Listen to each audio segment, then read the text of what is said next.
بنعمته تتم الصالحات. ربنا آتنا من لدنك رحمة وهيئ لنا من أمرنا رشدا. اللهم آت نفسي تقواها وزكيها وأنت خير من زكاها، أنت وليها ومولاها. أما بعد.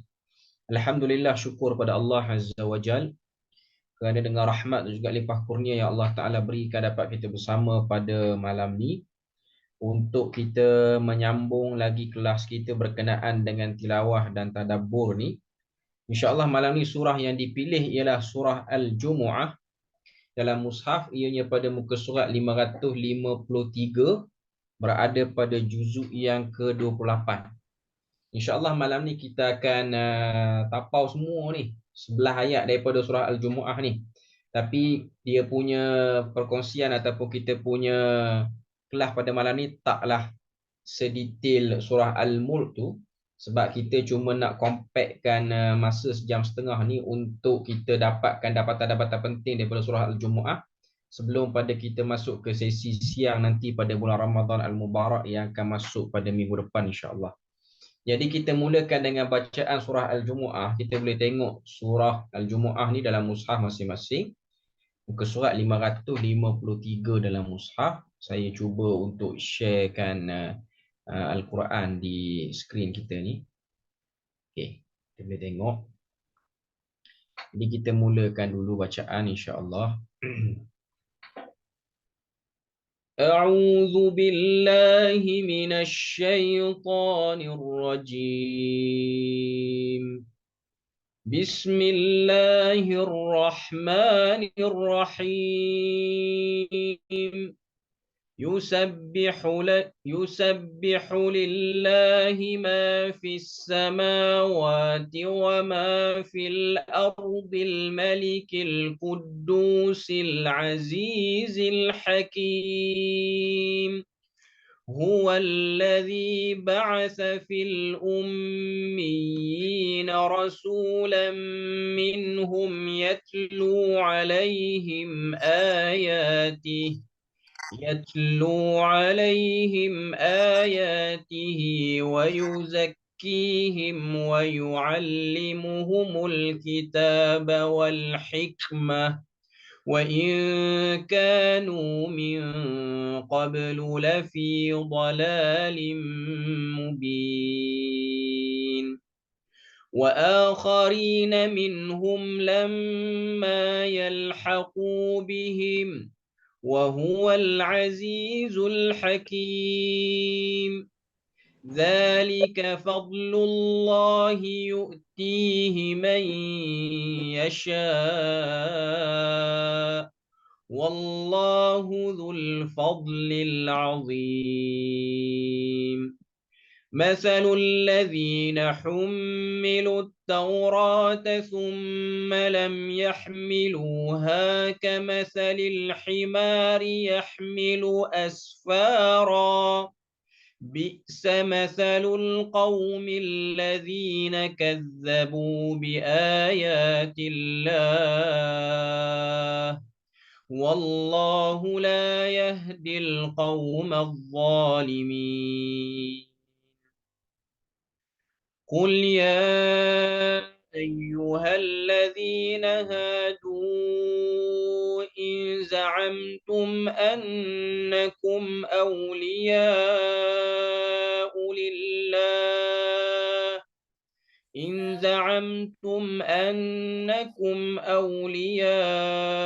لله من دون الناس فتمنوا الموت إن كنتم صادقين ولا يتمنونه أبدا بما قدمت أيديهم والله عليم بالظالمين. قل إن الموت الذي تفرون منه فإنه ملاقيكم ثم تردون إلى عالم الغيب والشهادة فينبئكم بما كنتم تعملون. يا أيها الذين آمنوا إذا نودي للصلاة من يوم الجمعة فاسعوا إلى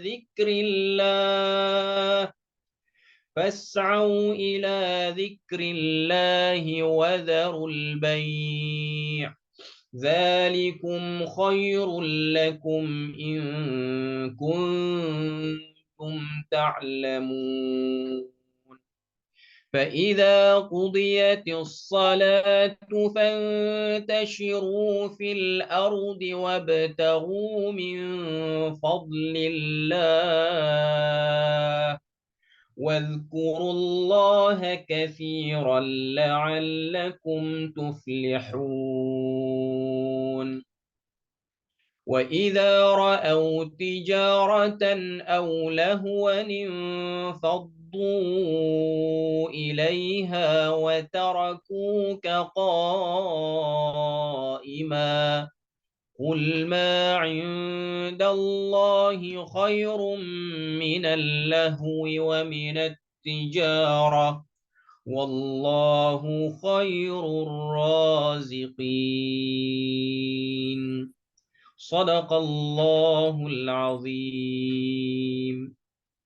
Alhamdulillah, bacaan kita daripada surah Al-Jumu'ah ayat 1 sampai ayat yang ke-11, satu surah kita baca daripada surah Al-Jumu'ah ni.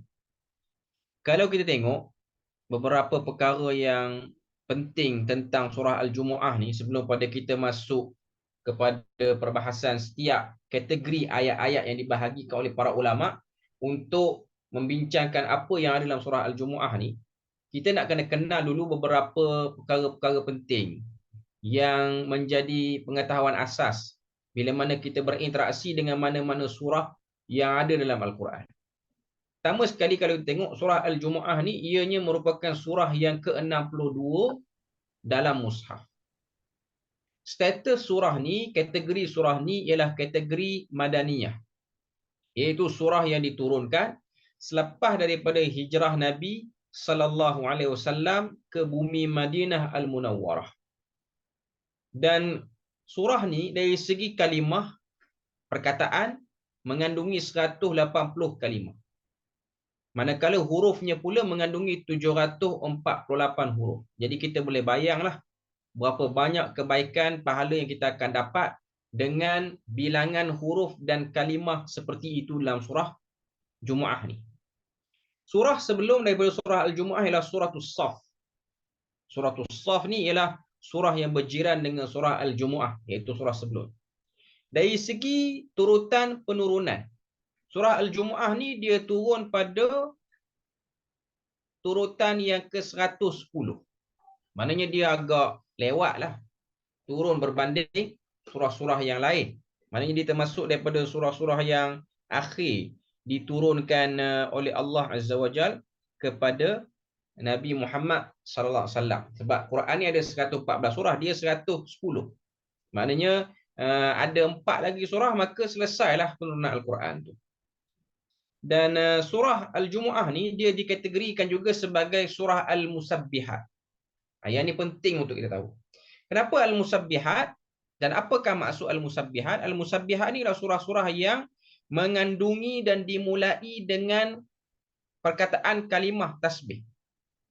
Kita tengok ayat pertama ni dalam skrin kita ni daripada mushaf ni. Perkataan pertama ialah yusabbihu ataupun yusabbihu lillah. Ini perkataan pertama yang bermaksud bertasbih, telah bertasbih ataupun sentiasa bertasbih kepada Allah apa yang ada di langit dan apa yang ada di bumi. Dalam kitab dalam kitab Al-Adhkar oleh Imam An-Nawawi, dia datangkan hadis-hadis tentang bacaan-bacaan ataupun surah-surah daripada Al-Quran yang selalu dibaca oleh Nabi sebelum tidur. Sebelum ni kita dah bahas surah Al-Mulk kan. Okay. Itu salah satu surah yang Nabi baca sebelum tidur. Dan surah-surah lain yang Nabi baca sebelum tidur ni ialah surah yang dikategorikan sebagai al-musabbihat, surah yang bermula dengan tasbih. Ada berapa surah yang bermula dengan tasbih dalam Al-Quran? Ada 7 surah. 7 surah. Yang ni kita boleh take note. Surah pertama yang dimulai dengan perkataan tasbih dalam Al-Quran ialah surah Al-Isra. Surah yang berkaitan dengan Isra dan Mi'raj. Subhanalladzi asra bi'abdihi lailan minal masjidil haram ilal masjidil aqsa. Yang tu yang ada pada juzuk yang ke-15. Kemudian surah yang kedua yang dimulai juga dengan kalimah tasbih ialah surah Al-Hadid. Itu yang kedua. Yang ketiga ialah surah Al-Hashr. Yang ketiga Al-Hashr. Yang keempat, jiran kepada surah Jumaah ni iaitu surah Saf. Surah Saf surah yang keempat yang dikategorikan sebagai Al-Musabbihat. Surah yang kelima ialah surah yang kita nak bincang pada malam ni iaitu surah Jumaah. Surah yang keenam surah At-Taghabun. Dan surah yang ketujuh, surah yang paling pendek dan akan selalu kita dengarkan bila mana kita masuk bulan Ramadan ni dalam salat witir, surah Al-A'la, Sabbihisma Rabbikal A'la. 7 surah ni Nabi selalu baca sebelum tidur. Terutamanya surah Isra. Saya ulang sekali lagi, surah Al-Isra, surah Al-Hadid, surah Al-Hashr, surah As-Saf, surah Al-Jumu'ah, surah At-Taghabun, surah Al-A'la. 7 surah yang dimulai dengan kalimah tasbih. Kata Imam Nawawi dalam kitab Al-Adhkar, Nabi tidak akan tidur sehingga Nabi membaca surah-surah Al-Musabbihat ni. Maknanya bukanlah Nabi baca semua sekaligus 7 surah. Tapi Nabi akan pilih. Malam ni Al-Isra, malam ni Al-Hadid. Cuma sebahagian riwayat juga menunjukkan Nabi ni antara surah yang Nabi suka baca dan boleh katakan hampir tak ditinggalkan macam nak buat tiap-tiap malam ialah Al-Isra. Al-Isra ni panjang lah. Antara surah-surah yang panjang jugalah. Okay. Cuma masuk dalam surah-surah Al-Musabbihat ni ialah surah Al-Jumu'ah. Kita kena faham dulu perkataan tasbih tu sendiri. Kita selalu dengar dan tahu tasbih ni bermaksud subhanallah. Bila mana kita sebut bertasbih, ianya bermaksud orang tu sedang menyebut subhanallah. Dari segi terjemahan dia akan sebut maha suci Allah. Tapi kalau kita tengok terjemahan tu pun masih lagi macam blind ataupun blur. Apa maha suci Allah? Bila mana satu orang tu dia bertasbih kepada Allah, apakah yang dia harapkan daripada Allah Azza wa Jalla untuk diri dia? Bertasbih ni ialah menyucikan diri kita untuk kita dekat dengan Allah Azza wa Jalla. Satu orang tu bila mana dia sebut subhanallah, dia sedang melakukan pembersihan dalam diri dia daripada benda-benda yang dia hebatkan selain pada Allah Azza wa Jalla. Sebab itulah ada satu hadis yang diriwayatkan daripada Fatimah, ketika mana Fatimah ni dia penat buat kerja banyak dan dia dengar cerita kata ayah dia iaitu Rasulullah ni dapat hamba-hamba pembantu daripada perang, satu perang yang Nabi sertai tu, dia punya harta rampasan perang ni ialah hamba-hamba. Jadi dia ni macam nak pergi minta dengan ayah dia yang mulia ni Rasulullah, berilah satu hamba ni sebab dia penat sangat buat kerja, berilah khadam satu. Lalu Nabi memberikan kepadanya benda yang lebih baik daripada itu. Lebih baik daripada khadam, iaitu bertasbih 33 kali, kemudian bertahmid 33 kali, alhamdulillah, dan bertakbir 34 kali. Allahu Akbar. Yang kita sebut sebagai zikir Fatimah sebelum tidur ni.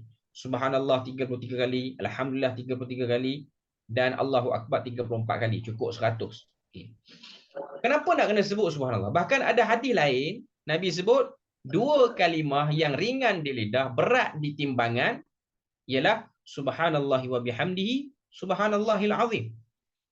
Subhanallahi wa bihamdihi, subhanallahil azim. Saya nak terang. Yang ni saya akan terang dengan perlahan untuk kita semua bagi faham. Sebenarnya saya punya target pada malam ni, kalau kita tak habis surah Jumaah pun taklah menjadi problem besar untuk kita membahaskan surah Jumaah ni. Saya punya target ialah semua yang dengar pada malam ni boleh faham kalimah subhanallah pun dah cukup dan ianya dah memadai. Kita duk sebut selalu. Lepas salat pun kita sebut subhanallah, subhanallah. Itu zikir-zikir yang akan kita selalu sebut. Bahkan sebahagian orang menjadikan zikir harian dia mungkin, dia akan sebut subhanallah dengan kuantiti yang banyak. Sebab Nabi pun sebut. Sebut subhanallah wa bihamdihi subhanallahil azim ni ialah daripada benda-benda yang baik. Satu orang, bila mana dia sebut subhanallah, saya dah sebut tadi, dia sedang menyucikan diri dia daripada segala benda yang dihebatkan selain daripada Allah Azza wa Jalla. Kita nak pergi daripada segi terminologi perkataan tu ataupun dasar perkataan. Subhanallah. Kita tengok okey dalam mushaf ni yusabbihu. Ini dia datang dalam fi'il mudhari'. Cuma kita nak ambil kata dasar dia, punca perkataan dia, iaitu sabaha, sin baha. Apa maksud sin baha dalam bahasa Arab? Bahasa Melayu maksud dia ialah berenang. Berenang dalam kolam, berenang di sungai, berenang ketika mana mandi di pantai. Berenang tu disebut sebagai sibahah.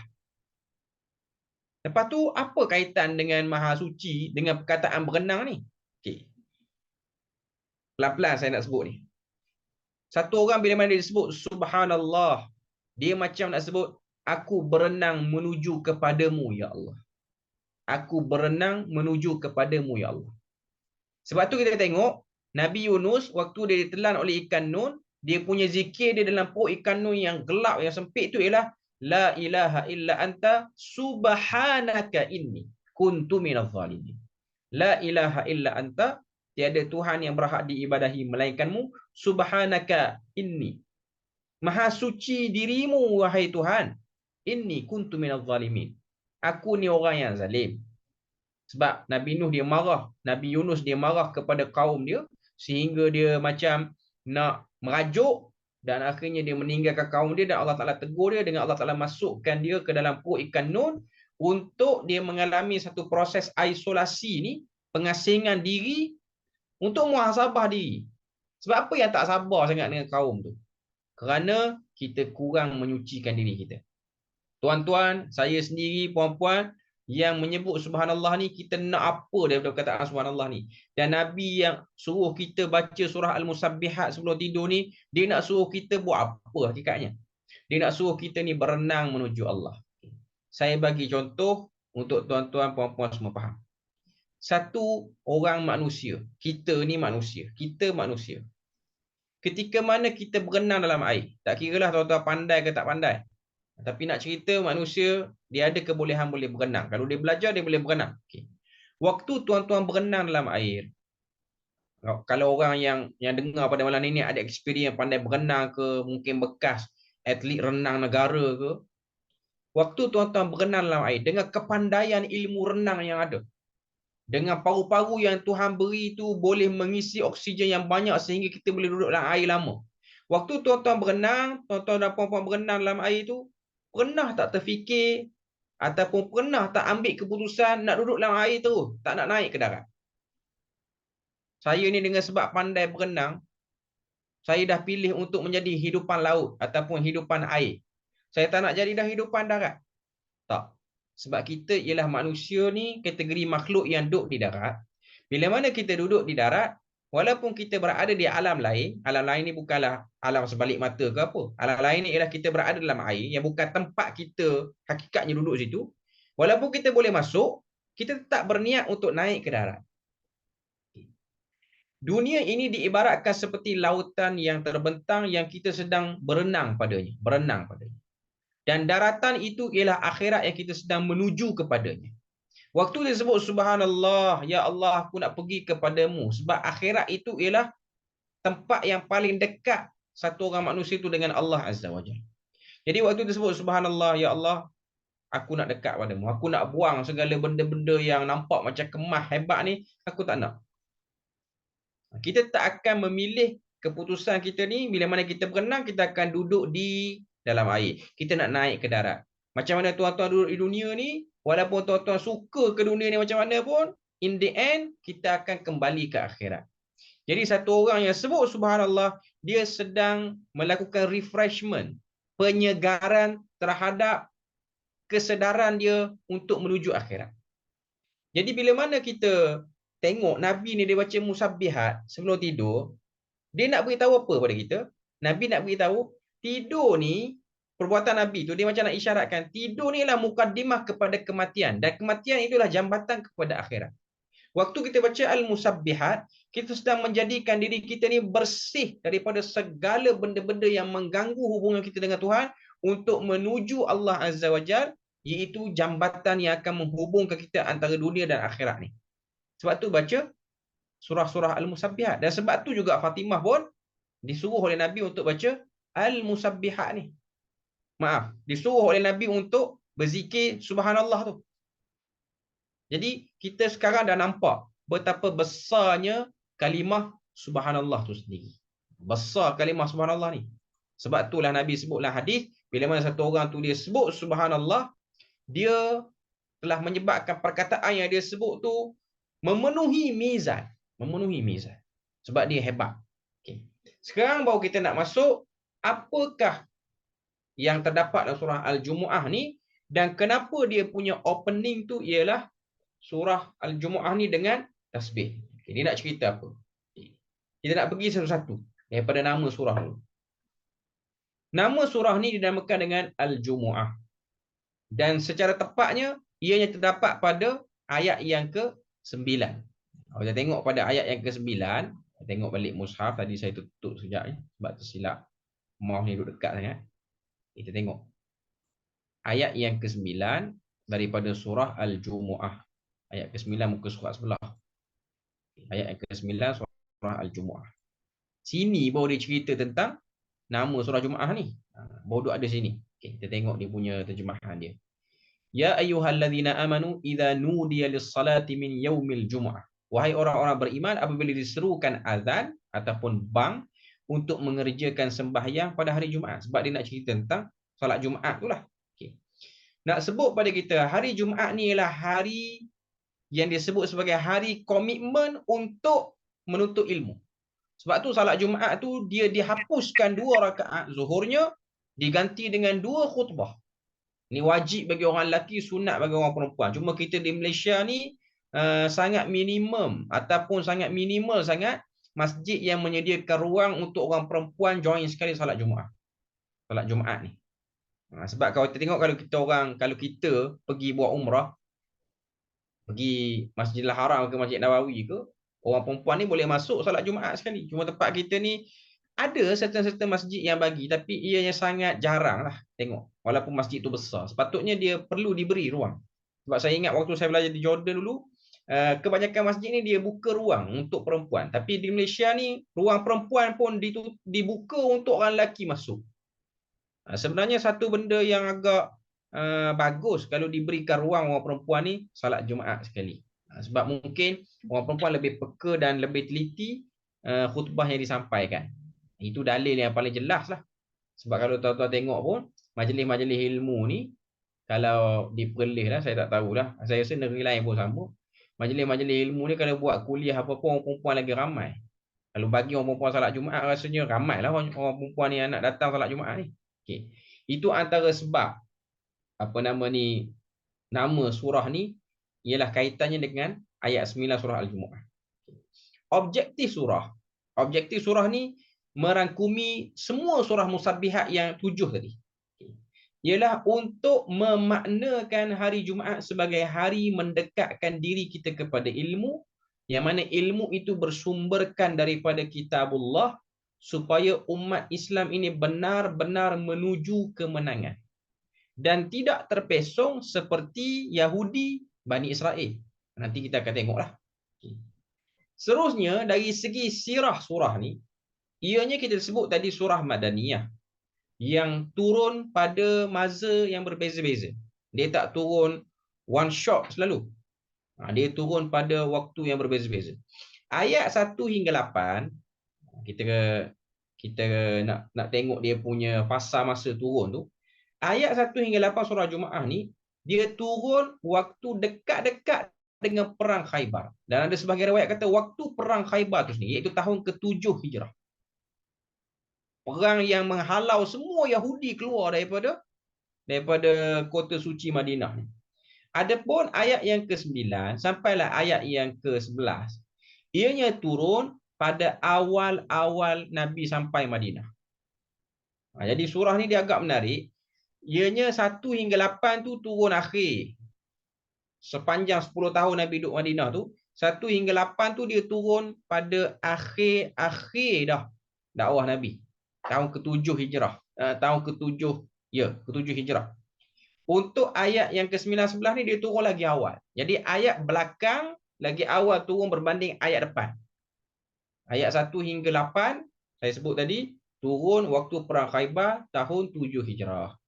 Ayat 9 hingga 11 turun awal-awal hijrah waktu baru-baru nak menyatukan Aus dan Khazraj ni.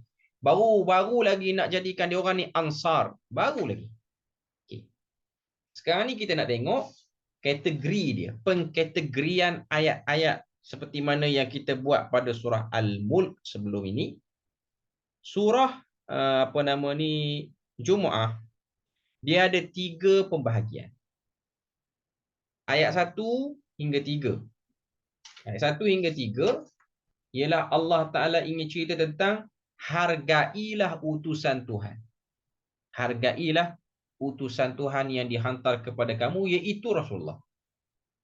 Ayat 4 hingga 8, jaga-jaga, hati-hati, jangan meniru perangai Yahudi. Sehingga Tuhan menyebut Yahudi ni keldai. Itu ayat yang ke-4 hingga 8. Adapun ayat yang ke-9 hingga ayat yang ke-11 ialah ayat-ayat berkaitan dengan satu ibadah besar yang wajib bagi orang lelaki, iaitu salat Jumaat. Jadi malam ni kita akan tengok dengan masa yang ada ni, insya-Allah saya cuba simplify supaya kita ni dapat something daripada surah Jumaat ni. Kita mungkin tak akan boleh buat secara detail dalam sangat, tapi sekurang-kurangnya tuan-tuan dan puan-puan yang dengar pada malam ni akan dapat satu intro yang baik bila mana kita baca surah Al-Jumu'ah. Okay. Kita balik kepada bahagian pertama, iaitu ayat 1 hingga ayat 3. Kita tengok mushaf. Okay. Ni saya buka ni sekali dengan terjemahan dah. Allah Ta'ala sebut pada ayat pertama, Bismillahirrahmanirrahim. Yusabbihu lillahi ma fis samawati wa ma fil ardil malikil quddusil azizil hakim. Maksud dia ialah Maha suci Allah Azza wa Jal. Ataupun dia terjemah sini, segala yang ada di langit dan yang ada di bumi sentiasa mengucap tasbih kepada Allah yang menguasai sekalian alam, yang Maha suci, Maha kuasa, lagi Maha bijaksana. Sekarang kita tengok. Yusabbihu lillahi ma fis samawati wa ma fil ard. Perkataan yusabbih ni dia mari dalam fi'il mudhari'. Maknanya semua benda atas dunia sekarang ni masih lagi bertasbih kepada Allah Azza wa Jal. Sebelum ni pun bertasbih pada Allah Azza wa Jal. Selepas kita mati pun, kalau kita mati sebelum kiamat lah, semua benda tu bertasbih kepada Allah Azza wa Jal. Nak katanya kerja tasbih ni, dia bukan kerja manusia je. Semua benda. Semua sekali. Sebab tu ada hadis Nabi larang membunuh katak tanpa sebab. Kalau katak yang beracun, yang berbahaya pada manusia, kita bunuh kerana bahayanya. Tapi katak yang saja-saja bunyi, tak kacau kita pun, hanya bunyi dia itulah kita annoying, Nabi larang kita bunuh. Nabi kata, la taqtulud dhafadi'. Janganlah kamu membunuh katak. Fa innahum yusabbihu lillah. Kerana mereka itu sedang bertasbih kepada Allah. Walaupun kita kata, Allah, suara macam katak. Suara katak tu suara tasbih. Kita tengok penyanyi-penyanyi yang nyanyi sedap tu, tak ingat Tuhan pun. Suara katak tu, walaupun kita macam, kita selalu mengsinonimkan suara yang tak sedap ni dengan suara katak. Tapi Nabi kata suara katak itu suara bertasbih. Suara penyanyi yang kita hebatkan tu suara yang lalai. Lirik-lirik yang dibaca tu lirik-lirik yang tidak mengingatkan kita pada Tuhan. Tapi kalau orang yang betul-betul tinggi kesedarannya, makhluk-makhluk yang berbunyi di kiri dan kanannya sedang mengajaknya untuk sama-sama menyucikan diri bergantung pada Tuhan. Tuan-tuan tengok lembu, kambing, bunyi-bunyi mereka itu, pergerakan-pergerakan mereka itu, ialah pergerakan yang didasari dengan ibadah bagi makhluk-makhluk ni, yang disebut sebagai tasbih. Sebab tu Tuhan sebut, apa yang ada di langit, yang kita tak tahu apa yang ada di langit. Dan apa yang ada di bumi, yang kita nampak, yang duduk di bawah perut bumi, bahkan yang duduk di bawah kulit kita pun, sebab kita pun kena tahu dan kena sedar, kita manusia ni pun ditumpang oleh makhluk-makhluk lain. Berapa banyak mikroorganism yang berada pada tubuh badan kita. Lalu Tuhan kata, Al-Malikul Quddusil Azizil Hakim. Dialah Tuhan yang bersifat dengan kerajaan. Maknanya dia pemilik pada semua yang ada di atas muka bumi ini dan yang ada di langit. Kita dah sebut tentang Al-Mulk sebelum ni. Allah Ta'ala sebut, yang tasbih-tasbih tu semuanya sedang follow untuk menghormati kerajaan. Al-Quddus maksudnya Tuhan yang Maha Suci. Sebab tu kita tak boleh nak terjemah tasbih tu Maha Suci, sebab dia akan bertembung dengan ayat ni lah, dengan perkataan ni lah, Al-Quddus. Kita sebut Maha Suci Allah, Subhanallah, Maha Suci Allah. Sepatutnya Subhanallah itu bermaksud aku menyucikan diriku, ataupun aku sedang menuju kepadamu. Sebab saya dah sebut tadi perkataan berenang. Seperti mana ikan, bila mana dia berenang di laut, dia tidak mendambakan untuk menjadi hidupan darat. Dan kita pun yang duduk di darat tidak mendambakan menjadi hidupan laut. Walaupun kedua-duanya boleh naik sekejap. Macam mana ikan, dia tak akan mati terus bila mana dia naik atas darat ni. Tak mati terus. Tapi adakah ikan tu akan buat keputusan, eloklah naik ke darat ni, dah bosan duduk air. Dia tak akan buat keputusan tu. Sama juga dengan manusia, bila mana dia masuk air, dia berenang, punyalah panas sekarang, nak berenang, nak apa. Tapi adakah dia akan buat keputusan, saya nak berenang teruslah, nak jadi macam ikan dolphin, duduk dalam air je. Tak. Sebab setiap manusia ni dia akan tahu dia punya functionnya di mana. Al-Aziz Al-Hakim, yang maha mulia lagi maha bijaksana. Maknanya segala peraturan yang ada ni ialah datang daripada empat sifat ini, ataupun empat nama Tuhan ni, Al-Malik, Al-Quddus, Al-Aziz, Al-Hakim. Okay. Sekarang ni nak masuk tentang yang ayat kedua ni, nak masuk tentang macam mana kamu nak sucikan diri tu. Bila mana kamu sebut Subhanallah, kamu sebut Subhanallah, ataupun bila mana Tuhan bagi tahu semua benda bertasbih atas muka bumi ni, okay. Sekarang kamu manusia, makhluk yang dipilih oleh Tuhan untuk menggalas tauhid, untuk menjunjung tauhid ni, macam mana kamu nak dapatkan benda tu? Tuhan sebut, huwallazi ba'atsa fil ummiyin. Dialah Tuhan yang telah menghantar kepada orang-orang Arab yang ummi itu. Ummi maksud dia apa? Satu orang manusia yang bersifat tak nak tinggal mak dia. Kita orang Melayu pun sebut macam tu. Anak-anak yang manja ni kita sebut ni jenis anak mak ni, ni tak lasak. Sebenarnya semua kita ni ialah bersifat anak mak belaka. Kita memang tak lasak, sehingga Tuhan membenarkan kita, memberi kita kekuatan untuk kita jadi lasak. Sebab tu orang-orang yang dia rasa dia sangat adventurous people, orang yang sukakan kepada adventure, sekali Tuhan bagi, tersandar dia, sakit tak boleh bangun. Itu ialah kekuatan yang Tuhan beri. Sebab tu dia tak boleh melemah-lemahkan orang, orang kata apa, mempersenda-sendakan orang. Ni apa ni, jenis tak pergi tu, tak pergi ni, tak. Kamu boleh buat tu pun kerana daripada rahmat Tuhan dan kemurahannya. Cuma Tuhan nak beritahu pada ayat kedua ni, dialah yang telah menghantar kepada bangsa-bangsa yang ummi itu. Merujuk kepada orang Arab lah. Yang dia orang, sebab sifat orang Arab, khususnya Arab yang duduk di Mekah pada waktu tu, mereka ni jenis, walaupun dia tahu lembah Mekah tu ialah lembah yang tak subur mana, ada pun air Zam-Zam je. Dia orang bukan tak tahu di Syam, di Yaman tu lebih maju, lebih subur daripada mereka. Tapi mereka ni ada satu sifat, dah duduk sini je dah. Tak lari lah kita pun. Jadi Tuhan kata dihantar kepada mereka ini seorang Rasul, utusan. Dan utusan tu pula menariknya daripada grup mereka juga.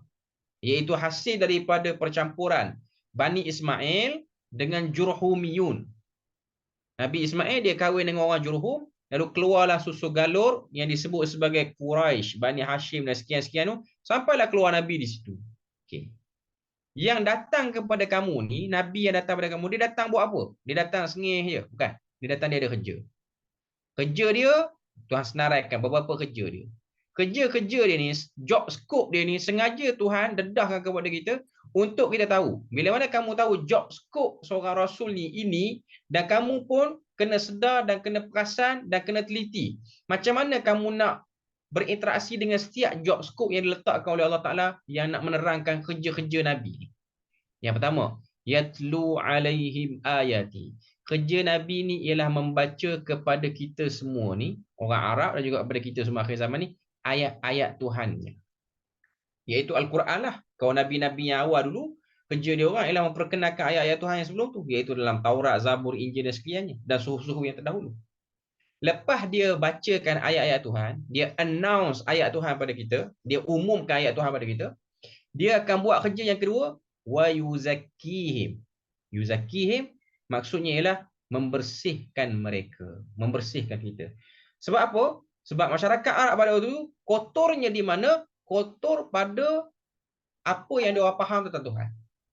Dia orang rasa Tuhan ni jenis banyak urusan, jadi Tuhan pun lantiklah pihak-pihak yang buat kerja Tuhan, iaitu berhala. Jadi datang Nabi dan Rasul ni untuk bersihkan mereka, statement itu, stigma itu salah. Dibersihkan mereka. Wa yu'allimuhumul kitaba wal hikmah. Lepas dibersihkan, sebab benda tu dah suci, bersih, kosong, lalu tugas Nabi ni wa yu'allimuhum, yang ketiga, mengajarkan mereka. Tempat yang kosong tidak akan naik serinya sehingga dihias.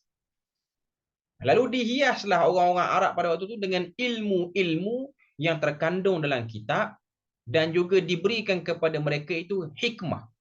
Hikmah ni ialah dapatan daripada ilmu yang ada. Bila mana satu orang tu dia ada ilmu, apa yang dia akan dapat pada ilmu dia? Dia akan dapat hikmah. Hikmah ni maksud dia apa? Kebijaksanaan untuk menguruskan segala apa yang ada dalam dunia ni berdasarkan ilmu yang dia ada. Contoh, satu orang bila mana dia nak berkembang biak, nak berkahwin lah. Okay. Dengan ilmu yang dia dapat daripada kitab, dia pun tahu. Dengan ilmu yang dia dapat daripada Rasul, dia pun tahu. Kahwin ni macam-macam jenis, cara. Tapi kahwin yang jenis macam mana yang Tuhan redha. Lalu dengan ilmu yang ada padanya, dengan ilmu yang dapat pada Rasulnya, dia pun jadi orang yang berhikmah. Dia pun kahwin dengan cara yang diamalkan oleh Islam sekarang. Dia tak kahwin macam setengah-setengah bangsa yang kelaut tu. Sebab tu kalau kita tengok masyarakat Arab jahiliah ni, waktu Aisyah radhiyallahu anha terangkan kepada para sahabat tentang isu perkahwinan jahiliah, Aisyah kata kahwin bagi masyarakat Arab jahiliah dia ada 4 jenis. Yang pertama, kahwin diorang ialah dengan seperti mana kahwin yang dikekalkan dalam syariat Islam sekarang. Bila mana satu orang lelaki tu dia berkenan dengan satu orang perempuan, dia pergi jumpa walinya, minta izin dengan walinya untuk menjadikan anak perempuan ini sebagai pasangan hidupnya. Itu yang pertama. Yang ni, kata Aisyah, dikekalkan. Sebab yang ni yang paling baik dalam menjaga komuniti manusia. Yang kedua, perempuan itu akan bersama dengan 10 orang lelaki, 10 orang lelaki.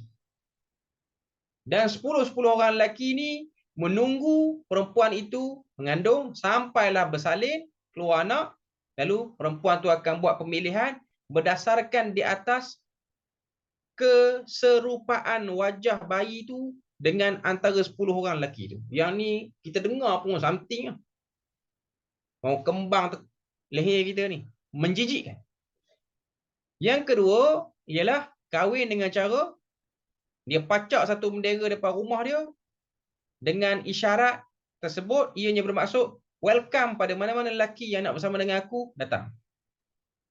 Ditidurinya, digauli perempuan itu sehinggalah mengandung, dan bila mengandung, perempuan itu akan pilih mana-mana lelaki yang dia nak berdasarkan yang dah pernah tidur dengan dia. Yang tadi tu, yang kedua tu, dia tengok muka bayi, lepas tu tengok muka 10 orang lelaki. Dan yang keempat ni, satu orang pasangan dah kahwin, tapi dia orang ni poligami suami.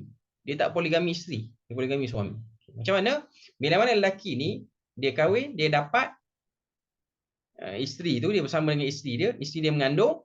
Bila mana isteri dia mengandung, waktu dekat nak melahirkan, maknanya bulan yang ke-10 ataupun bulan yang maaf, bukan bulan 10. 10 tu lama sangat. Bulan yang ke-7, 8, 9 sebelum melahirkan tu, ikut normal perempuan bila mana dia mengandung 9 bulan 10 hari.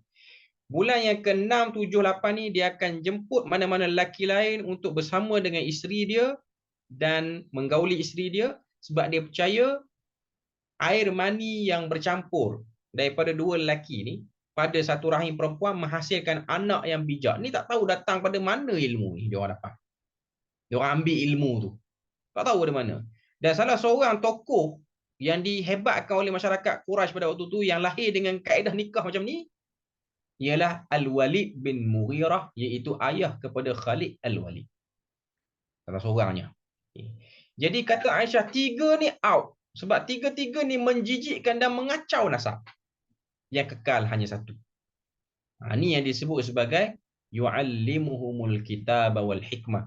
Diajarkan kepada mereka kitab panduan untuk hidup. Tu baru cerita bab kahwin, belum cerita bab pengurusan harta pusaka, cerita bab perang, cerita bab membina negara, cerita bab pengurusan harta anak yatim, cerita bab jenayah. Itu salah satu yang saya sebut. Itu kesan daripada ambil daripada cara yang betul. Dengar apa ayat yang Tuhan sebut, bersihkan hati, belajar kitab, akhirnya dapat hikmah. Hikmahnya akan hidup dalam keadaan aman damai.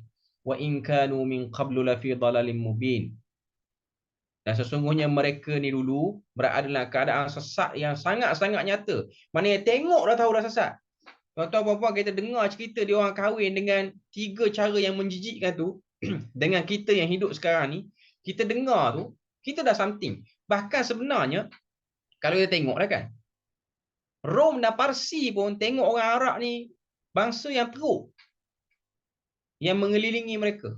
Apa punya cara kahwin macam tu? Sangat menjijikkan. Ini benda yang berlaku. Kecuali yang first tu lah. Okay. Jadi datang Nabi ni nak perbetul balik kehidupan dia orang. Untuk turn balik dia orang menjadi bangsa yang hidup dengan tata cara yang diredai oleh Allah Azza wa Jalla. Okay. Ayat yang ke-3. Wa akharina minhum lamma yalhaqu bihim. Dan juga telah mengutus Nabi Muhammad itu kepada orang-orang lain daripada mereka. Bukan hanya pada Arab. Akhir ini kita lah termasuk sekali. Termasuklah mana-mana orang yang datang lepas pada tu pun Nabi Muhammad ni pun dihantar untuk mereka. Wa huwal azizul hakim. Dialah Tuhan yang maha perkasa, maha mulia dan juga maha bijaksana. Aziz ni ialah bijaksana. Mana bila mana kita follow Nabi, follow apa yang ada dalam kitab, kita ikut semua kaedah ataupun kita hormat semua job scope Nabi ni dengan kita participate ataupun associate semua kerja-kerja Nabi ni. Bila mana Nabi membacakan ayat Quran, kita dengar. Bila mana dia arahkan kita bersihkan, kita ikut bersih. Kita bukan buat beban, buat dekir, tak peduli. Bila mana dia ajarkan kita teliti, sehinggalah kita dapat hikmah, maka orang tu akan dapat al-izzah, kemuliaan. Dan dia akan dapat hakim, kebijaksanaan. Kesan daripada al-aziz dan al-hakimnya Allah Azza wa Jalla. Jadi sebab itulah ayat 1 sampailah ayat yang ketiga ni, ataupun ayat 1 sampailah ayat yang, betul, ayat 1 sampai ayat 3 ni, dia nak cerita pada kita purpose, tujuan sebenar datangnya Nabi. Kita baca surah Jumaat ni, tiap-tiap malam kita baca, ataupun kita kerap baca lah, sebab kita dah tahu ini pun antara surah yang kita baca sebelum tidur. Dia macam refresh kita. Aku ni hidup sekarang, aku ikut siapa? Itu tadabbur dia. Aku ni hidup sekarang ni, adakah aku daripada kalangan orang yang banyak dengar ayat Tuhan? Orang yang sedang ikut kaedah pembersihan diri macam Tuhan suruh? Orang yang sedang ikut ajaran dalam kitab ke? Adakah aku ni buat tindak tanduk aku ni datang daripada hikmah-hikmah itu? Ataupun aku lebih teruk ni, fi dhalalim mubin, dalam keadaan sesat yang nyata. Kita baca 3 ayat ni sebelum tidur, dah banyak benda yang kita boleh muhasabah pada diri kita. Sebab tu saya sebut, kita bila mana kita ni tahu intipati Quran, kita akan tak bernafsu nak bercakap pada benda lain. Inilah yang ada pada jiwa para sahabat dulu. Inilah yang menyebabkan mereka lengah pada urusan-urusan keduniaan. Mereka seronok dengan Quran sebab mereka rasa Quran tu sangat-sangat berinteraksi dengan baik terhadap diri mereka. Kita nak masuk bulan Ramadan ni, kita nak cari yang tu lah. Sebab tu bulan Ramadan ni, antara benda yang boleh skip satu orang tu daripada baca Quran ialah makan. Sebab bulan Ramadan ni dia cut makan. Sebab bila mana banyak makan, kuranglah baca Qurannya. Tambah kita orang Melayu ni, bila mana bab makannya, dia detail sikit. Dia ada sarapan pagi. Lepas tu dia ada minum pagi. Lepas tu dia ada makan tengah hari. Lepas tu dia ada minum petang. Lepas pada minum petang, dia ada makan malam pula. Lepas pada makan malam, makan tengah malam. Sampai 6 kali makan. Tak tahulah perut dia tu besar mana. Sehingga banyak ruang makan. Tapi bila mana baca Quran, kita baca pagi je. Quran sekali pula. Nisbah tu pun tak kena. 6-1. Sebab itulah jauh pada Quran tu. Jadi bulan Ramadan ni, dia kat makan pagi, minum pagi, makan tengah hari, minum petang. Makan malam baru ada. 5 kad baru ada 1. Cuma kita combine lah. Sahur 1, 2 kali je boleh makan. Tu pun jenis orang, jenis hati ni banyak lagi dia punya karak-karak dia. Punya tak puas hati, bantai pula lepas ada. Salat maghrib tu, tersandar sampai isyak lewat, sampai terawih pun dia jual murah-murah macam jual dekat pasar malam. Akhirnya tak buat semua benda. Ini ialah orang yang datang ke tak datang ke Ramadan sama. Kita tak nak jadi macam tu. Sebab bulan Ramadan ni adalah bulan untuk skip semua benda and then back to the Quran. Okay. So, ayat 1 sampai ayat 3 ni sudah cukup untuk menjadikan kita ni nampak. Sebenarnya, aku ni follow Nabi ni kat mana? Dan sejauh mana aku menghormati job scope Nabi tu. Ayat yang keempat. Okay. Ayat yang keempat ni bahagian yang kedua dah. Okay. Allah Ta'ala nak cerita tentang satu kaum yang sebelum daripada turun surah Jumaah ni, satu kaum, satu bangsa ni, Tuhan pernah beri sama macam apa yang Tuhan nak beri pada orang Arab ni. Pada first generation of Quran ni. Tapi diorang ni teruk. Diorang ni ada masalah. Okay. Sebelum pada tu kita tengok surah yang keempat ni. Surah yang keempat pula. Ayat yang keempat ni. Zalika fadlullah yu'tihi man yasha. Demikianlah kurniaan Tuhan yang Allah Ta'ala beri kepada siapa yang dia nak. Ini dia nak ending lagi sikit. Daripada, sebab tu ada sebagian ulama' dia masukkan bahagian pertama 1 hingga 3. Cuma ada setengah-setengah kitab dia masukkan bahagian pertama ni 1 hingga 4. Tapi kalau tengok daripada synchronize ayat ni dengan ayat sebelum, dianya macam masih lagi nak cerita tentang cerita hikmah kenapa turunnya Nabi. Dan apa yang kamu kena buat waktu Nabi dan Rasul tu turun. Selepas pada kamu tahu kerja Nabi dan Rasul tu. Okay. Zalika fadlullah yu'tihi man yasha' wallahu dhul fadlil azim. Pengutusan Nabi Muhammad kepada umat manusia seluruhnya itu yang menjadi rahmat adalah limpah kurnia Allah. Diberikannya kepada sesiapa yang dikehendakinya dan sememangnya Allah mempunyai limpah kurnia yang besar. Jadi ayat yang keempat ni Allah Ta'ala nak sebut, kalau kamu hormati Nabi, ikut ajaran dia, semua sekali, kamu telah dapat bahagian yang terbaik. Walaupun nampak macam tak dapat apa-apa. Tapi itulah benda yang paling besar sekali untuk diri manusia, iaitu dia dapat memahami dan dapat menjiwai ajaran yang dibawa oleh Rasulullah. Okay.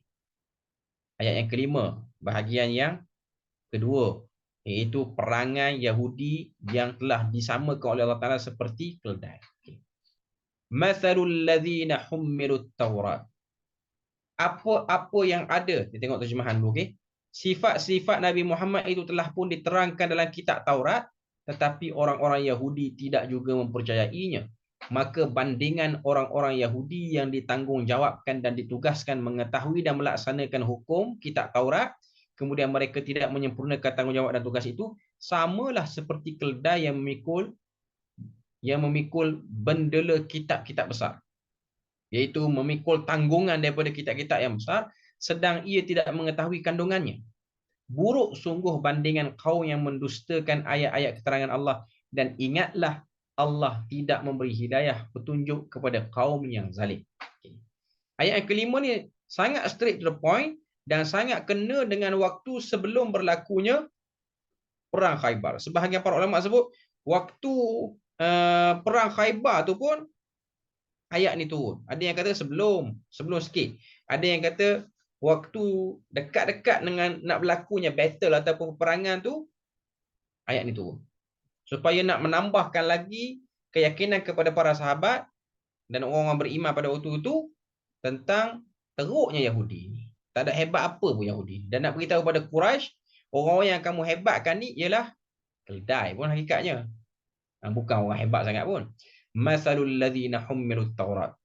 Ayat-ayat yang bersifat perbandingan ni ialah ayat-ayat yang disebutkan oleh para ulama, ialah Tuhan nak cerita tentang apa yang paling terbaik dalam semua kehidupan manusia, Ataupun Tuhan nak cerita tentang apa yang paling terburuk dalam kehidupan manusia. Cuma yang ni Tuhan nak cerita tentang apa yang paling terburuk. Perumpamaan orang yang tanggung Taurat. Thumma lam yahmiluha. Kemudian dia letak balik Taurat yang dia tanggung tu. Maknanya dia angkat, lepas tu dia letak. Kamathalil himari yahmilu asfara. Seperti keledai yang disuruh untuk tanggung satu benda sampai pada satu tempat, dia pun turunkan, orang pun turunkan beban daripada belakang dia. Tak lebih daripada tu. Hanya menjadi pembawa sahaja. Dia bukan menjadi orang yang mengambil manfaat daripada apa yang dia bawa. Dia tak tahu pun apa yang ada dalam. Macam kita tengok orang-orang yang duk buat kurier lah. Bukan nak kata buat kurier ni tak teruk macam keledai. Cuma nak beritahunya, orang yang buat kerja kurier, dia tak tahu apa yang ada kat dalam tu. Dia memang tak tahu pun. Memanglah dia buat atas dasar amanah. Cuma nak sebutnya, betapa terbatasnya dirinya, dia hanya membawa. Dia tidak mengambil manfaat. Boleh jadi apa yang dia hantar tu barang berharga. Tapi nak katanya ialah Tuhan buat perumpamaan ni, orang-orang Yahudi ni, dia dah ada something yang sangat-sangat bernilai. Priceless. Tak boleh diletak harga benda tu. Nak sebutnya benda tu yang sangat-sangat hebat. Tapi benda yang hebat itulah yang disia-siakan, yang dicuaikan. Ihmal, dia panggil. Dicuaikan. Tuhan sebut, bi'sa mathalul qaumil ladzina kazzabu biayatillah. Buruk sekali perumpamaan kaum yang menipu terhadap ayat-ayat Allah. Perbuatan mereka ni, Tuhan kata, ialah perbuatan orang yang menipu, iaitu orang yang tak ambil apa-apa dan tak ada apa-apa reaction, reflection pun terhadap ayat-ayat yang diberi. Dia macam satu orang yang diberi sesuatu benda, dia tak guna, dia simpan. Kita tuan-tuan, ni sikit lah saya nak sebut. Orang beri hadiah dekat kita, kita tak guna hadiah tu, tak buka, tak apa. Apa perasaan orang yang beri hadiah tu? Sebab tu Nabi kata menjadi sunnah dan menjadi satu benda yang baik. Orang beri hadiah dekat kita, kalau orang beri kita makanan, kita makan. Terutamanya kita nampak kita makan depan orang yang beri tu. Dia memasukkan kegembiraan dalam hati orang yang memberi. Kalau orang tu bagi pakaian, kita bagi, dia nampak kita guna baju yang dia bagi. Nampak benda tu. Ini ialah bab idkhalus surur, memasukkan kegembiraan. Bukanlah nak kata Allah Taala ni dilapar kepada penggunaan segala nikmat yang kata apa yang diberikan pada makhluk. Cuma daripada adab yang baik. Tuhan tak terkesan pun kalau kita kurang ajar dengan dia. Kita yang masalah kalau kita kurang ajar. Kita yang masalah kalau kita kurang ajar dengan Tuhan. Jadi Yahudi ni sangat kurang ajar, iaitu dapat benda baik buat lebih kurang. Ada macam tuan-tuan bagi orang kata apa? Telefon mahal dekat anak-anak. Kita bagi dia telefon yang mahal. Dengan harapan dia boleh guna telefon tu dengan baik. Dia boleh dengar benda-benda yang elok, dia boleh buat carian benda-benda yang baik. Tiba-tiba dia guna telefon tu untuk potong bawang atas dia. Apa perasaan tuan-tuan sebagai yang beli hadiah tu, tuan-tuan puan-puan? Kita beli iPhone ke Samsung ke punya mahal, akhirnya dia tengok, oh cantik telefon ni, bentuk petak macam alat pemotong ataupun papan potong buah je. Dia pun ambil pisau, ambil buah, dia potong atas telefon tu. Dia salah guna benda tu. Dia sedang menggunakan telefon tapi menggunakan dengan cara yang tak betul. Sama lah juga dengan Yahudi. Dia dapat kitab tapi dia tak guna kitab tu dengan cara betul. Dia guna dengan cara salah. Dia cari dekat mana yang dia rasa dia nak, dia berkenan saja. Sedangkan bukan macam tu. Wallahu la yahdil qaumadh zalimin. Sikap itu, sikap tak menghargai nikmat, tak menghargai hidayah, Tuhan sebut sebagai zalim. Dan kerana zalim itu, Tuhan kata la yahdi. Tak akan dapat hidayah apa dah pun pada mereka ni. Tak akan dapat hidayah. Kemudian ayat yang ke-6. Qul ya ayyuhalladzina hadu in za'amtum annakum awliya'u lillah min dunin nas fatamannawul mauta in kuntum sadiqin. Katakanlah wahai Muhammad, wahai orang-orang yang beragama Yahudi, kalau kamu anggap bahawa kamulah sahaja orang yang dikasihi Allah, tidak termasuk manusia lain, maka bercita-citalah kamu hendak mati dengan meminta kepada Allah supaya kamu dimatikan sekarang juga, jika betul kamu orang-orang yang benar. Ayat ni ialah yang disebut sebagai ayat cabaran, ayat belas kepada Yahudi.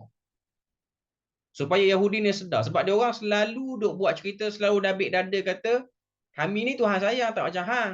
Tak macam kamu orang Arab, Tuhan tak suka. Termasuklah dia kata pada bangsa-bangsa lain pun. Macam mana tuan-tuan tengok Yahudi sekarang ni lah. Bila mana dia orang cuba untuk merampas tanah Palestin sebab dia rasa Tuhan nak beri bumi tu pada dia orang. Sedangkan dia orang yang syok sendiri. Tuhan tak beri pun bumi tu pada dia orang. Tuhan beri pada orang lain. Walaupun kita nampak sedang berlakunya pertembungan antara Zionis dan juga orang-orang di Palestin sekarang, walaupun kita nampak orang Palestin tu mati, pejuang-pejuang tu mati, sebenarnya dia orang menang. Sebab apa? Dia orang telah menggunakan bumi itu sebagai tempat untuk mendekatkan diri pada Allah, iaitu gugurnya darah dia orang sebagai syahid. Beza dengan Yahudi menggunakan tanah itu untuk bermaksiat pada Allah. Ini ialah comparison yang sangat jelas menunjukkan pada kita betapa mendahulukan hak Tuhan, berjuang atas nama Tuhan, ianya mulia walaupun zahirnya kalah. Dan betapa mengedepankan syahwat dan hawa nafsu itu ialah sebuah kehinaan walaupun nampak hebat di mata dunia. Ini benda dan perkara yang kita kena faham. Jadi Allah Ta'ala suruh Nabi kata, kamu pergi jumpa dekat Yahudi di Khaybar tu dan bagi tahu kat dia orang, kalau dia orang tu betul-betul anak Tuhan, betul-betul dia orang tu rapat dengan Tuhan, so matilah sekarang. Sebab matilah pintu awal dan cara yang paling mujarab untuk mendekatkan diri kepada Tuhan. Bila mana mati, kita akan kembali kepada Tuhan. Kalau benar, kalau kamu ni orang-orang yang benar. Ni ayat cabaran. Ayat yang ketujuh Tuhan kata, wala yatamannawnahu abadan bima qaddamat aydihim. Dan sudah tentu mereka tidak akan bercita-cita hendak mati selama-lamanya. Bahkan mereka ni ialah bangsa yang sangat menginginkan hidup lama. Sedangkan hidup atas dunia yang penuh dengan fitnah ni bukan seronok pun. Sebab tu Nabi sebutlah hadis ad-dunya hulwun khadirah. Dunia ni satu benda yang manis dan ianya hijau dan menipu. Maknanya Nabi nak sebutlah hadis tu, dunia ni dia macam bunga yang cantik menunggu masa untuk kering. Waktu dia kering, hilanglah cantiknya. Jadi ini benda yang kita boleh tengok daripada londehan-londehan yang Tuhan buat kepada Yahudi. Tapi yang kata Yahudi yang jenis tak malu muka ni, tak rasa apa-apa pun ayat Quran tu pada dia. Wallahu alimun bizzalimin. Allah Ta'ala sebut pada ayat yang ke-7, Allah Ta'ala maha mengetahui tentang hal keadaan orang zalim. Sekali lagi disebut mereka ni sebagai zalim. Ayat yang ke-8. Penutup tentang cerita Yahudi. Bukan Yahudi je ni. Kita pun sekali lah. Qul innal mauta alladhi tafirruna fi Qul innal mauta alladhi tafirruna minhu fa innahu mulaqikum. Katakanlah wahai Muhammad, sebenarnya maut yang sedang kamu melarikan diri tu, sedang kamu berusaha larikan diri, kata Allah untuk Yahudi, thumma turadduna ila alimil ghaib fa innahu mulaqikum thumma turadduna ila alimil ghaib. Mati yang kamu lari tu sebenarnya kamu bukan lari, kamu sedang mempercepatkan diri kamu untuk berjumpa dengannya walaupun nampak macam lari. Sebab tu kita akan tengok dia orang macam hamba orang Palestin daripada tanah Palestin tu. Sebenarnya dia orang sedang mempercepatkan kiamat pada dia orang. Summa turadduna ila alimil ghaib. Kemudian mereka akan dikembalikan kepada alam ghaib wasyahadah yang nyata. Alam ghaib tu dia ghaib, akhirnya dia akan dinyatakan di hadapan mereka.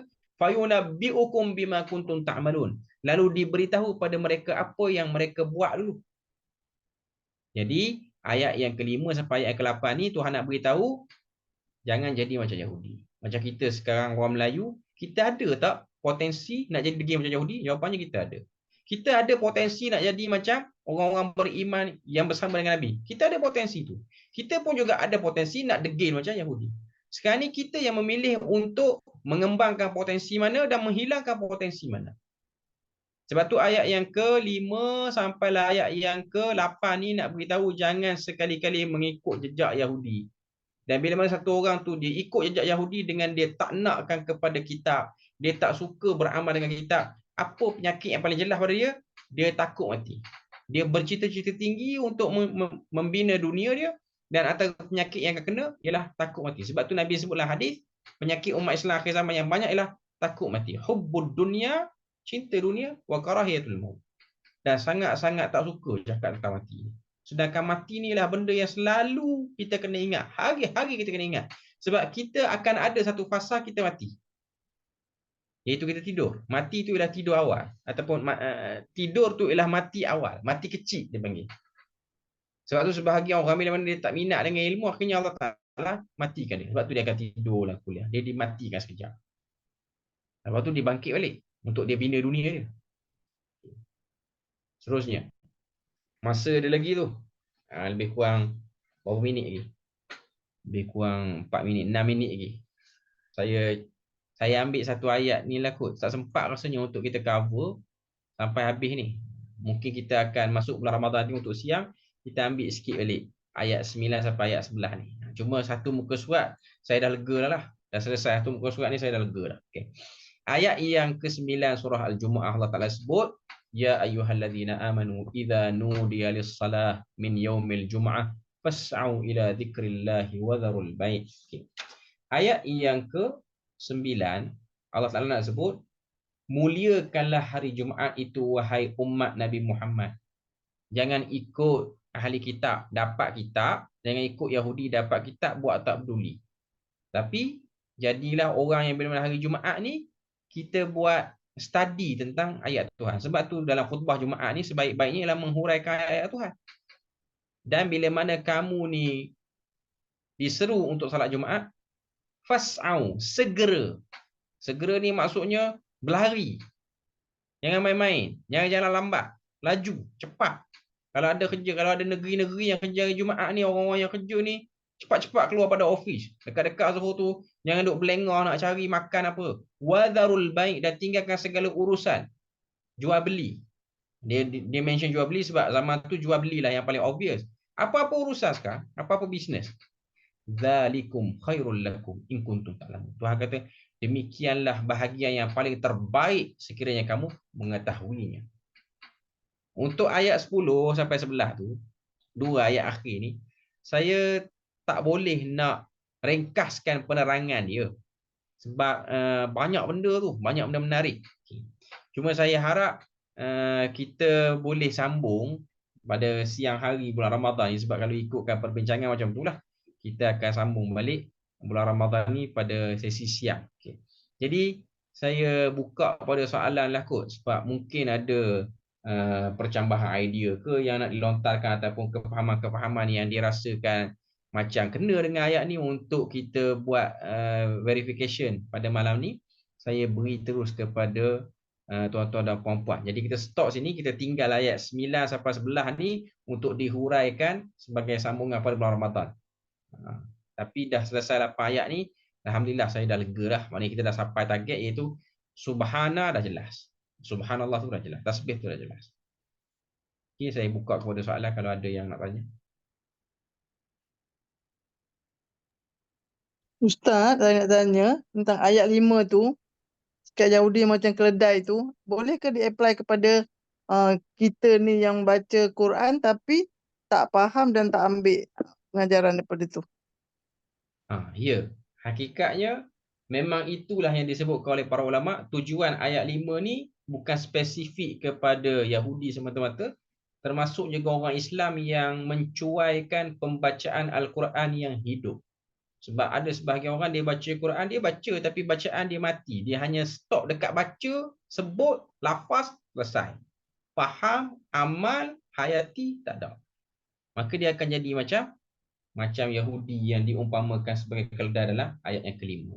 Pun kena juga pada orang Islam. Jadi betul lah. Kalau nak faham macam tu pun betul. Wallahu a'lam.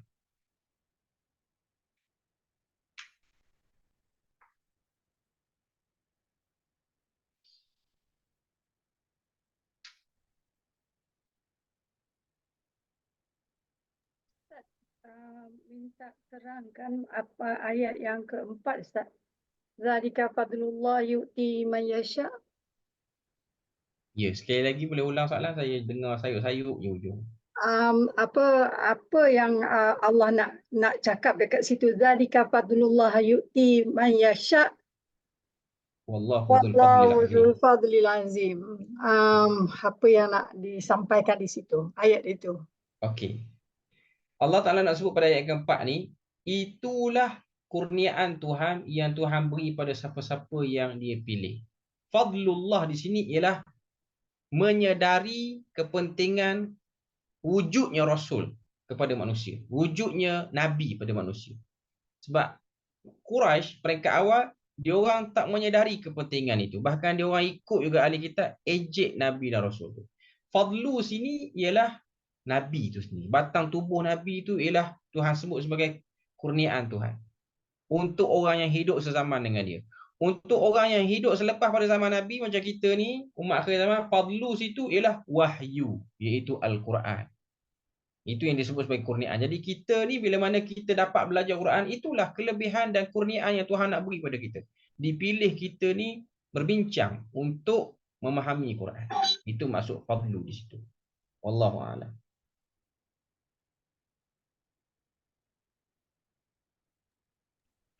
Ustaz, nak tanya, Ya. kalau orang tu dia boleh ikutlah mengaji kelas ke apa semua, kemudian ada lagi orang yang tak pergi kelas, adakah yang tak pergi tu Tuhan tak pilih ataupun apa masalahnya atau macam mana Ustaz? Apa maksud yang Tuhan pilih tadi tu Ustaz? Okey.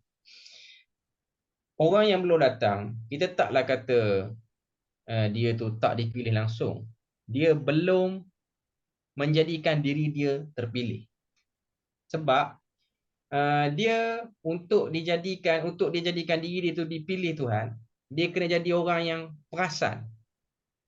Bila Tuhan beri benda tu, dia macam kita lah urusan-urusan dunia.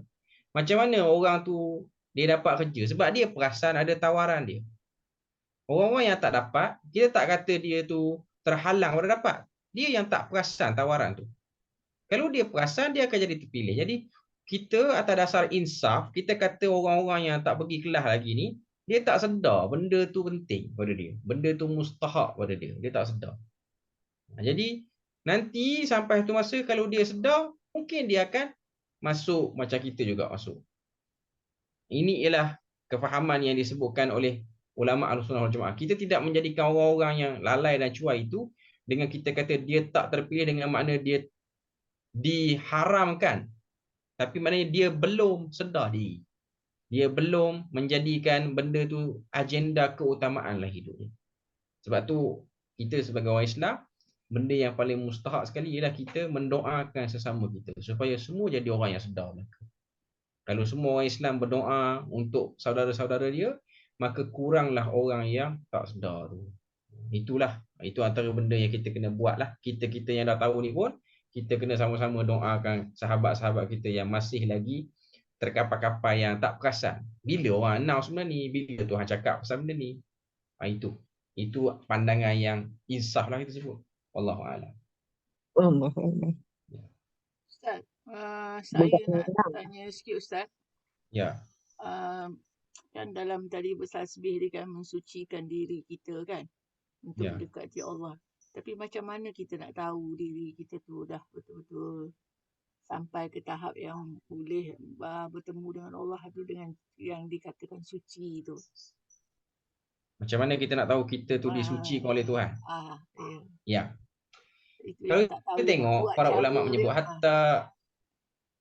hatta Imam An-Nawawi dalam kitab Al-Azkar, dia kata ending of kitab Al-Azkar, penutup kitab Azkar. Sebab kitab Azkar ni adalah kitab yang menghimpunkan zikir-zikir untuk kita amal, dan tujuan zikir itu adalah untuk menyucikan hati, menyucikan diri kita. Kata Imam An-Nawawi, bila mana satu orang tu sampai pada kemuncak dia dapatan daripada kesan pada zikir itu ialah dia diringankan pada semua benda-benda baik. Bila mana datang benda baik, benda tu jadi ringan. Kita tak berat pada kita. Itu tanda kita telah mendapat kesucian seperti mana yang dimaksudkan daripada subhanallah. Bila mana kita dah ringan, orang ajak kita buat benda baik, kita rasa seronok. Kita tak rasa macam nak cari alasan, nak celah situ sini. Maknanya kita belum suci yang bersih lagi. Maknanya proses tu berjalan, cuma dia belum optimal. Dia mungkin hanya kalau baju yang kotor, dia baru jigu air je baru. Belum disapu sabunnya lagi, tak bersih lagi. Jadi bila mana kita pergi kepada minat benda-benda yang baik apa semua ni, itu antara tanda penyucian tu dah mula berfungsi pada diri kita. Kita tak rasa berat. Jarang-jarang rasa berat tu normal. Tapi kalau dengar je terus menyampah, itu memang tak berlaku langsung. Tapi kalau kadang-kadang nak buat tu rasa malam, itu normal sebab memang gangguan akan datang macam mana pun. Cuma nak katanya kita ringan, kita dimudahkan oleh Allah Taala. Itu maksudnya kita dah berfungsi, penyucian itu dah berfungsi dalam diri Allah Taala. Itu hanya dengan bertasbih, bertahmid dan apa tu ya Ustaz yang kita lakukan untuk yang solat apa semua tu dan patuh pada perintah Allah. Dia combine sekali lah tu. Tasbih, tahmid dan termasuklah baca Quran apa semua sekali lah tu. Dia bukan hanya berpada dengan tasbih saja. Cuma tasbih ni ialah kita sebut sebagai satu ibadah ringkas. Sebab dia hanya sebut, dia tak perlu kepada suci, bersih. Sebab tu orang yang dalam keadaan haid pun boleh sebut. Ia ialah sebuah satu tasbih untuk menjaga momentum. Dia macam satu antibody yang kita boleh ambil secara kecemasan. Bila mana kita rasa macam tak semangat, kita terus tasbih. Tapi yang terbaiknya ialah kita compile semua sekali. Kadang ada orang buat pilihan Ustaz, dia rasa macam dia malas nak baca Quran, baik aku berzikir, bertasbih lah kan. Macam mana tu yang Ustaz tu nak buat pilihan? salah satulah. Kita boleh nak jadikan benda tu, tapi kita tak boleh berpada dengan tasbih semata-mata. Sebab proses peningkatan darjat ni dia memerlukan juga kepada ibadah-ibadah lain, terutamanya memperelokkan yang wajib, berinteraksi dengan Quran dengan masa yang lebih banyak. Tapi tasbih tu ialah salah satu kita sebut sebagai antibody yang paling cepat untuk protect diri kita supaya jangan lemas ataupun jatuh ke dalam syahwat apa semua tu. Okay, terima kasih Ustaz, faham.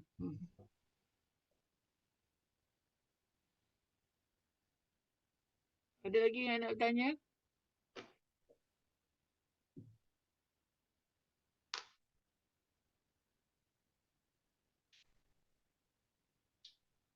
Ustaz, saya nak tanya, kenapa ayat 9 tu Allah pilih berjual beli untuk tinggalkan jual beli, sedangkan banyak perkara-perkara lain yang perlu ditinggalkan lagi kan, tapi Allah pilih jual beli.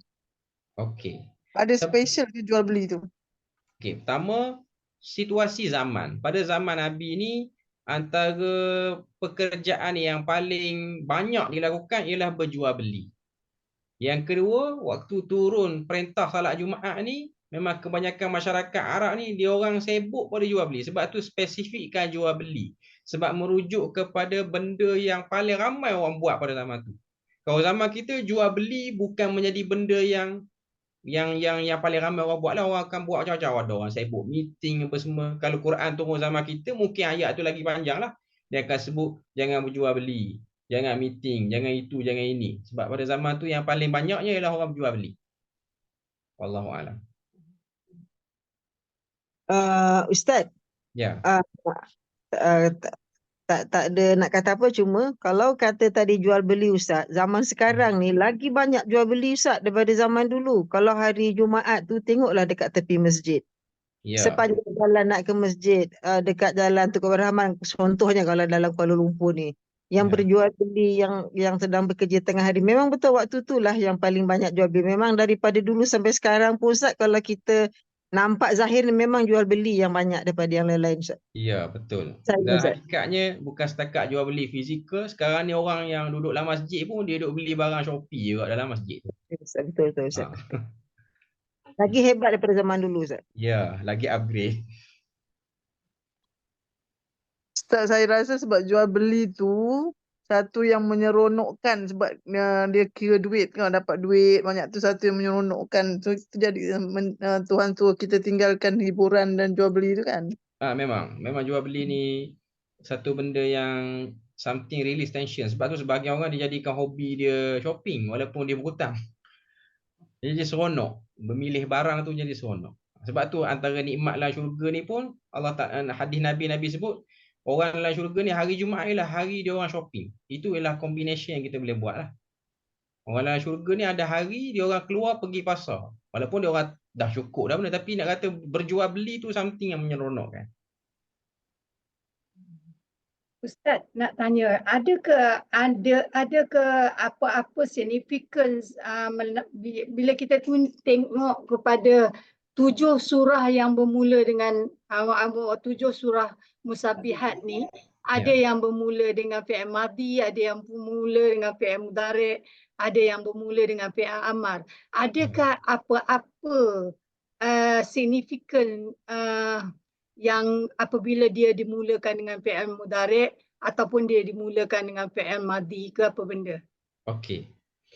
Signifikan yang paling jelas ataupun relatation yang paling jelas sekali ialah tasbih ni ialah sesuatu yang hidup dengan kita seperti mana nafas kita.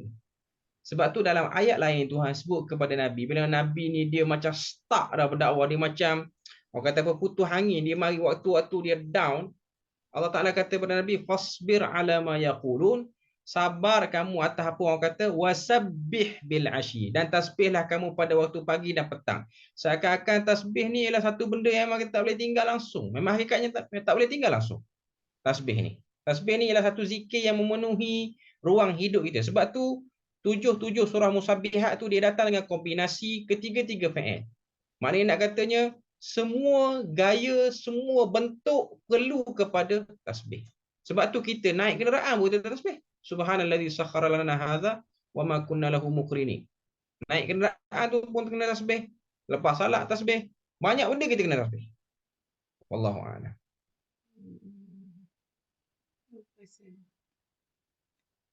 Okey, ada lagi tak? Dah 10:40. Kita bagi peluang seorang lagi. Ada?